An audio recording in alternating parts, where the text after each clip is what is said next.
I can't ignore this. I'm back in a second. In a lorry, you should definitely not be holding and using a phone.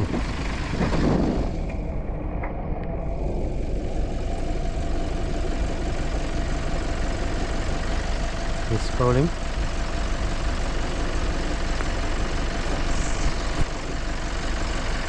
His phone is resting on his steering wheel.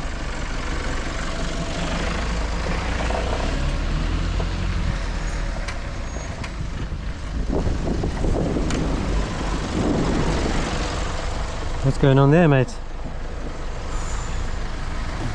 Oh, 1 second. I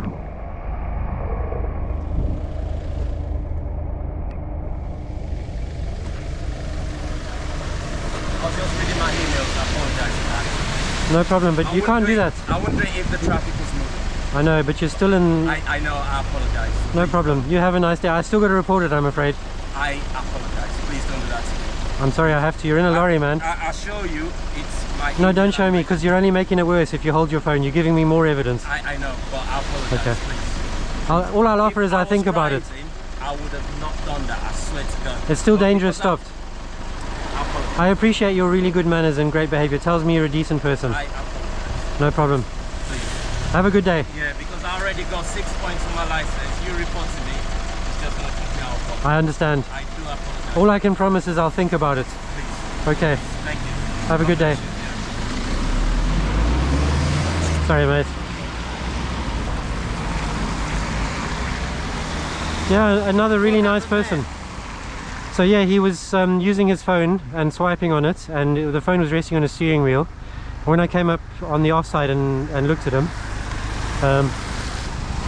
he had an active call on the screen. So I have said to him I'll think about it. He says he already has 6 points, and he was very polite. But so another 6 points from using a phone could mean disqualification. it could mean disqualification. It means he loses his job and his livelihood. And I know, and that it's a tough thing, especially if I have to go and face him in court. And that's where it's really tough. I do look at people in court, and I feel it's essential that I go there out of respect for them, and of course because I've been called. And although it's painful, I still believe I'm doing the right thing, you know. It's a tough call. if it's a disqualification, would you be called as a witness automatically, or only if you plead not guilty? Now there's some very complex rules around whether I get called or not, and I'm not sure how they work exactly. Sometimes the driver doesn't dispute my evidence and then I don't get called.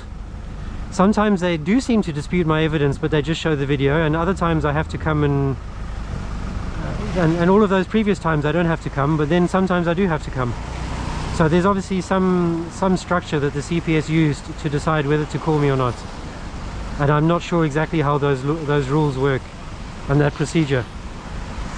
So I just do what I'm told. When I get called, I turn up. Some of our friends, I think they recognise. They may do, I don't know. I don't recognise these as park police. I think they might be driving through. Leaving quite a big WhatsApp gap there. No, I know, but who knows? I think they probably do recognise me.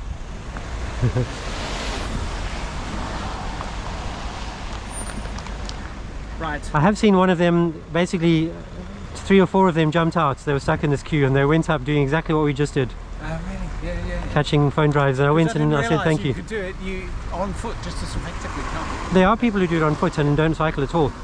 And I believe most submissions come from dashcam drivers. But I don't know. Now, also very interestingly, the data we have on dashcam drivers suggests that they submit more often. They're bigger grasses than cyclists. But they're less often likely to get it right. Which kind of backs up other studies I've seen, which say that most adult cyclists have better road safety knowledge and make better drivers than people who only drive. I don't think that surprises you as a cyclist yourself, right? No, I often think though that you know, cyclists should get some instruction, because they're the biggest danger to themselves, because they don't really know how to handle traffic. Whereas if you're a driver, you instinctively know what a car driver's going to do. To some degree, but then I'll point you out, number one, to my magic wand example, where it doesn't make any difference what cyclists do. It really only makes a difference what drivers do. and it makes almost no difference at all what pedestrians do. And secondly, again, most adult cyclists are drivers, more so than the general population. Something like, if you took adult cyclists versus obviously only adult drivers, you'll find more of them are drivers than the general population. So I think they already know it. Doesn't mean they choose to obey or care though. No, that's right. The biggest ones seem to be these crazy teenagers who are going around doing mad stunts. And they do it deliberately, don't they? Yes. They will cycle through it, but there's one pedestrian crossing on Tooley Street. It's always crowded, and they will cycle straight through it, doing a wheelie, obviously for a dare. You know, that's all teenage males, isn't it? Yeah. To a large degree. I was no different. No, I know. I remember before I got taught to drive on the grass runway of the gliding club, the full-size gliding club, the man-carrying gliding club, because obviously the adults all wanted me to do tasks at the gliding club. I can start that again if you want. Oh no, I was just saying, I'll tell you, you reminded me of something. Can I ask you a question you reminded me of? Oh sure. You fly model planes. I do. Model gliders. Yes, I do fly some FPV drones as well, Yeah. and some power aircraft. But my real love in terms of hobbies has always been flying gliders. Yeah. It's that magic of catching thermals and getting away with free energy from the sun. Actual gliders, not model ones. Yes, I went solo at 15 with full-size gliders in Zimbabwe. I did a lot of glider flying. Right. Okay. As a passenger-rated glider pilot and as an assistant instructor at the club. Have you got a PPL? No, I never had the money to afford that in Zimbabwe. And then I became diabetic, which I think precludes me from having a PPL. Oh right, okay. So Type 2? type 1. Type 1 diabetes.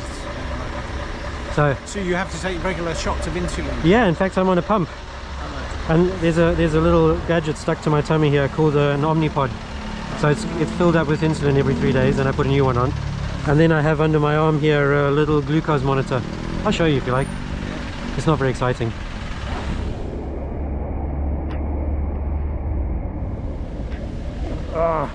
Can I take video of that? Yes, you're welcome Are you to. sure? I don't want to be intrusive. Not at all. So in the beginning I was terribly ashamed and afraid of my diabetes. I didn't want anyone to see anything.